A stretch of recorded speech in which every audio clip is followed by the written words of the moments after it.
Chapter 1. First Impressions and Everyday Comforts.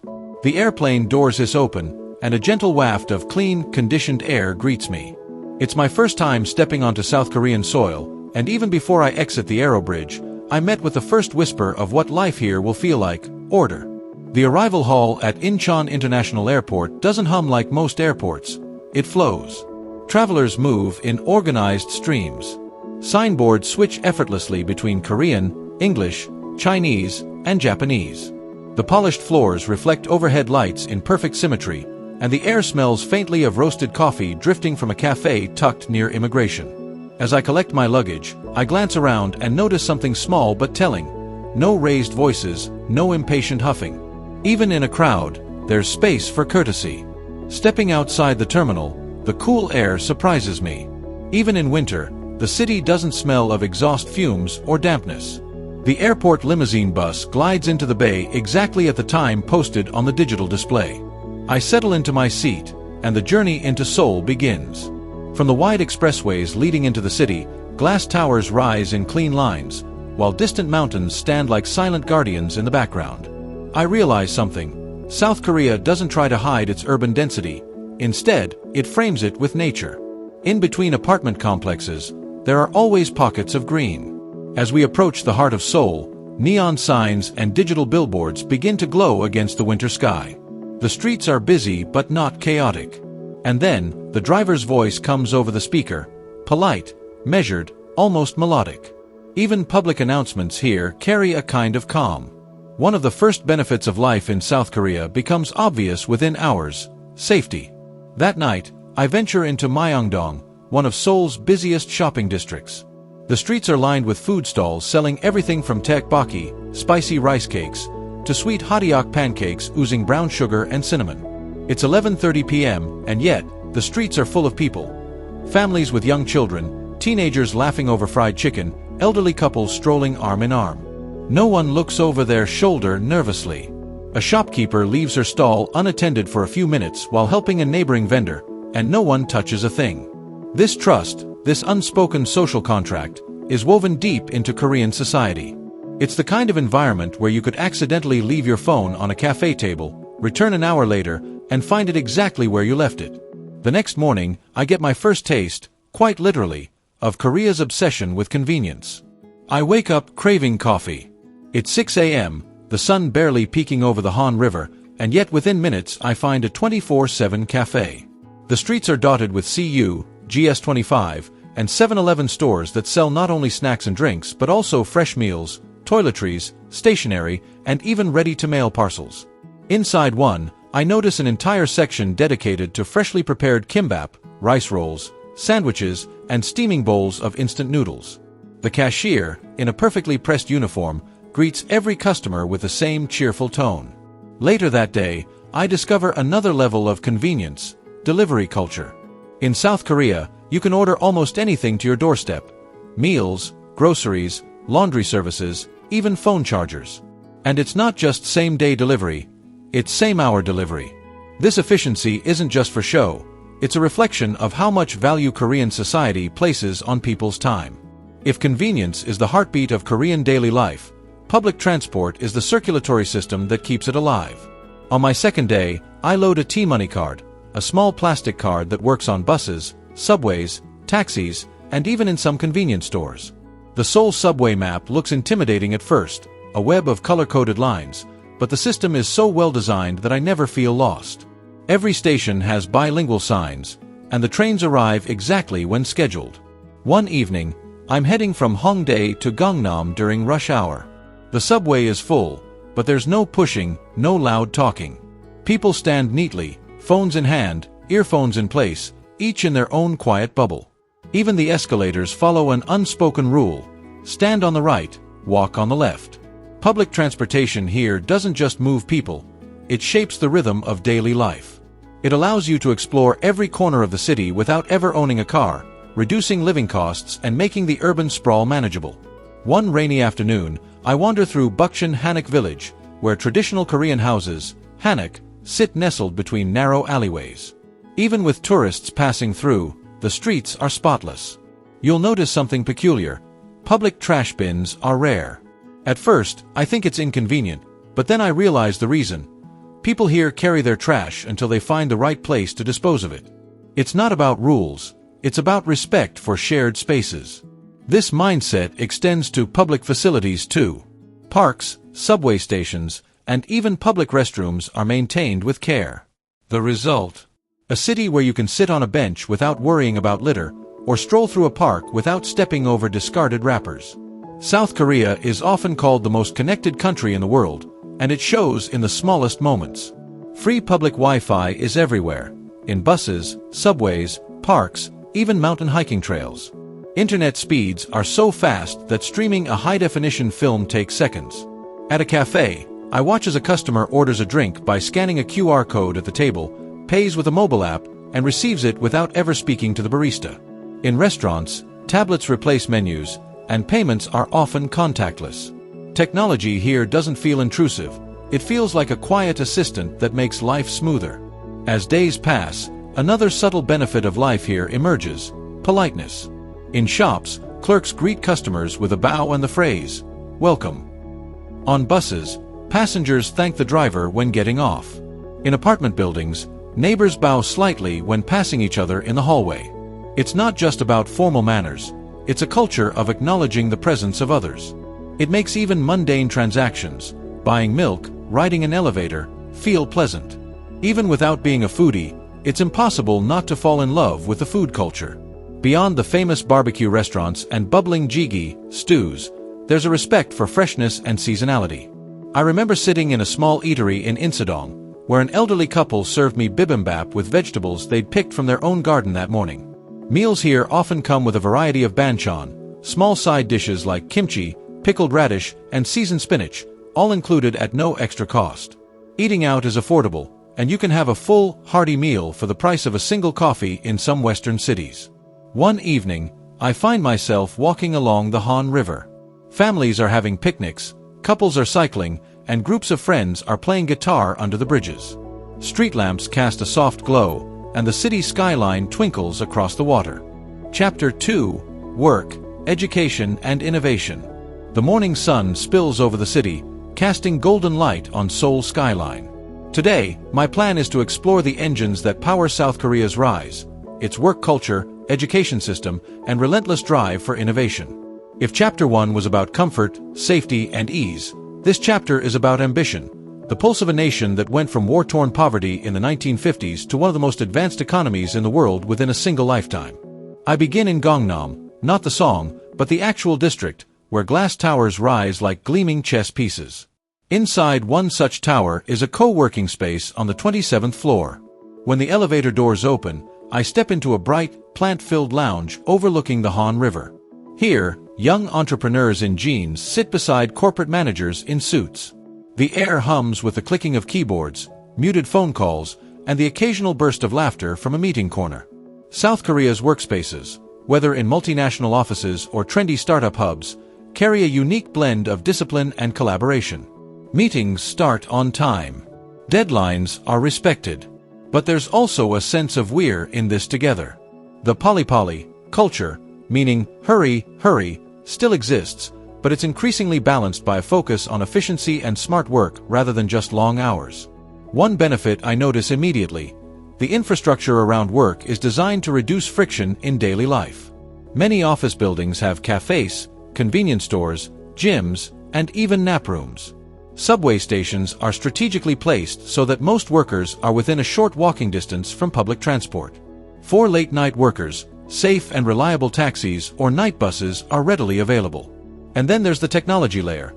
Company documents stored in cloud systems, communication streamlined through apps like KakaoTalk and Zoom, and even virtual office platforms for remote work. This kind of efficiency frees up mental energy. You spend less time worrying about logistics and more time focusing on what you do best. I join a small group for lunch, a mix of designers, developers, and marketing managers. We go to a nearby Hanjeongseok, full-course Korean meal restaurant. The table quickly fills with steaming bowls, sizzling dishes, and a rainbow of banchan side plates. As we eat, I ask them about working in South Korea. Minji, a UX designer, says, "It's demanding, but it's rewarding. We work hard, But we also get to see our ideas come alive fast. The market moves quickly here. Her colleague, Jae Hyun, adds, and companies invest in people. If you want to take a course, attend a conference, or try a new skill, there's usually support. It strikes me that ambition here isn't only personal, it's collective. There's pride in contributing to something bigger, whether it's a product launch, a cultural trend, or a global business expansion. In the afternoon, I head to Sinchon, a vibrant neighborhood surrounded by some of Seoul's most prestigious universities, Yonsei, Ua Womans, and Sogang. The streets here are alive with students carrying laptops, sipping iced Americanos, and debating over notes in cafes. Bookstores spill onto sidewalks, and affordable eateries cater to the student crowd.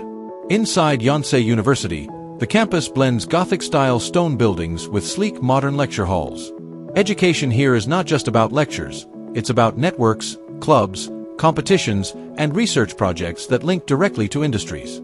South Korea's education system is rigorous. From an early age, students are encouraged to aim high, and while this intensity can be challenging, it also produces graduates who are adaptable, globally aware, and highly skilled. One of the things that stands out is how comfortable many young Koreans are with English, thanks to years of study and the global nature of their industries.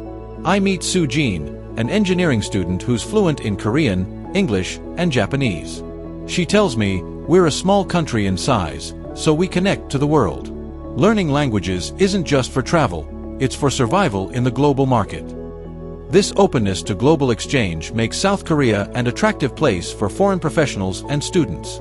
Whether you're an English teacher, an IT specialist, or a researcher, you'll find a system ready to integrate your skills. When you talk about South Korea's innovation, it's easy to think of Samsung smartphones or Hyundai cars. But the real magic is in how technology permeates everyday life. In the trendy district of Seongsu, I visit a smart cafe where there's no cashier. You scan a QR code, choose your drink, and a robotic arm prepares it with precise movements. On the sidewalks, electric scooters and bikes can be rented with a few taps on your phone. Bus stops display real-time arrival information, and some even have heated benches for winter. In supermarkets, smart shopping carts follow you around and automatically scan your items. It feels like living in a testing ground for the future. Only here, the future is already part of the present. Government support and startup culture. I spend the next morning at Pangeo Techno Valley, often called Korea's Silicon Valley. The area is home to IT companies, gaming giants, and hundreds of startups. One founder I meet, Hyun Woo, explains how government grants helped him launch his AI translation platform. They want us to take risks, he says. If you fail, you try again. There are incubators, tax benefits, and mentors. The system believes in young talent. It's this combination, public support plus private drive, that fuels rapid innovation. And because South Korea is a relatively small, densely connected country, new ideas can spread and be adopted incredibly fast. Balancing tradition and progress. What fascinates me most is how the old and the new coexist. You can attend a business meeting in a skyscraper, then walk a few blocks and find yourself in a traditional tea house where the owner serves matcha in delicate porcelain cups. Koreans seem to draw energy from this duality, respecting heritage while relentlessly pursuing progress. The result is a culture that's both rooted and forward-looking. It's true that South Korea has a reputation for long working hours, but change is happening. Labor laws now limit weekly hours, and more companies are experimenting with flexible schedules. After-work culture is evolving too. The traditional hosik, company dinners that could last late into the night, are becoming more optional, giving workers more personal time. Cafes, gyms, art studios, and hiking trails are seeing more after-work traffic. For expats, this means you can enjoy a career here without sacrificing your personal life, as long as you choose the right industry and company. The role of respect in professional life. Another benefit of working in South Korea is the respect embedded in professional interactions. Hierarchies exist, but they're tempered by politeness and formal communication. Titles are important, but so is harmony. In meetings, people listen without interrupting. Disagreements are expressed tactfully. There's a shared understanding that maintaining good relationships is as important as achieving results. This doesn't mean conflicts don't exist, they do, but they're handled with a sense of formality that keeps things professional. In the evening, I pass by a study cafe in Mapo. Through the glass walls, I see rows of people, students, professionals, freelancers, each working quietly at their own desk. Some are studying for exams, others are coding, and a few are sketching designs. In South Korea, learning isn't just for the young. Adults regularly take courses in languages, business, cooking, design, anything to improve themselves. There's a societal respect for education that makes self-growth part of the culture. After dark, I head to a rooftop bar in Itaewon where a mix of locals and expats gather. Some are here for socializing, others for networking. Over drinks, I hear stories of career shifts, startup pitches, and collaborations that began over casual meetups. It's a reminder that professional growth here isn't limited to the office. The city itself, with its events, communities, and shared spaces, acts as a constant connector. As I walk back to my hotel, neon signs reflected in rain puddles, I think about what I've seen, a country where ambition is part of the atmosphere, where education fuels progress, and where innovation isn't a department, it's a way of life. Tomorrow, my journey will take me beyond work and study, into the heart of what makes people truly feel at home: culture, community, and well-being. The next morning begins not with the bustle of Seoul's business districts, but with the soft strains of traditional Korean music drifting from a tea house in Insadong. Sunlight spills over wooden beams, and the air smells faintly of roasted barley tea. Today, my focus isn't on speed or ambition. It's on the slower, deeper rhythms that make life in South Korea not just productive, but fulfilling. In South Korea, culture is not something you visit in a museum once a year. It's something you live with every day. I wander through a weekend street market where vendors sell hand-painted fans, ceramic bowls, and handmade hanbok dresses. Families stroll past with children clutching sweet rice cakes, and street performers play the gaejeum, a traditional string instrument, while tourists and locals alike stop to listen.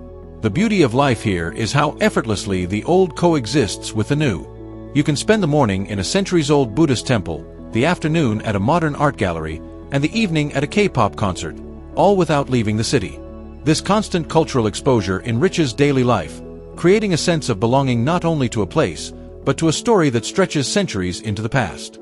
A few weeks into my stay, I experienced the Chuseok holiday, Korea's harvest festival. The streets are quieter as families gather in their hometowns, but in cultural centers, you'll find free events where anyone can join in making rice cakes, playing folk games, or trying on traditional clothing. There's a generosity in these moments, a willingness to share traditions with outsiders. Even as an unfamiliar face, I'm offered food, invited to participate, and taught the meaning behind each ritual. These festivals, whether traditional or modern, act as community glue. They remind people to step out of their daily routines, connect with others, and celebrate shared heritage. Outside the big city centers, life slows down. In smaller neighborhoods, you'll find ajumas, middle-aged women, tending to rooftop gardens, shop owners who remember your favorite snack, and small gatherings for morning exercise in local parks. One morning, I join a group of elderly residents for free outdoor Tai Chi. They laugh when I struggle to match the movements, but soon, one of them gently corrects my posture. Language barriers dissolve in these moments. The shared experience matters more. This neighborhood-level friendliness means you're never truly anonymous here. Even in the largest cities, pockets of warmth create an invisible safety net. Another benefit of life in South Korea is its healthcare system. A few days into my trip, I catch a mild cold. I visit a small clinic without an appointment, see a doctor within minutes, and leave with medication, all for a fraction of what it would cost in many Western countries. Hospitals and clinics are well equipped, and pharmacies are plentiful. Preventive health is taken seriously, from regular checkups to public fitness equipment installed in parks for anyone to use. This focus on well-being extends beyond medicine. Healthy food is affordable, walking and cycling are common, and even urban planning encourages movement, with pedestrian-friendly streets and easily accessible hiking trails. When you think of Seoul, you might picture neon lights and crowded streets, but nature is never far away. On weekends, I take the subway to Bukhansan National Park. Within minutes of stepping off the train, I'm surrounded by pine forests, rocky peaks, and the sound of rushing streams. Families, groups of friends, and solo hikers all share the trails. Even within the city, riverside parks, rooftop gardens, and hidden courtyards offer breathing spaces. This balance between urban energy and natural escape helps prevent burnout and keeps life feeling fresh. The social fabric.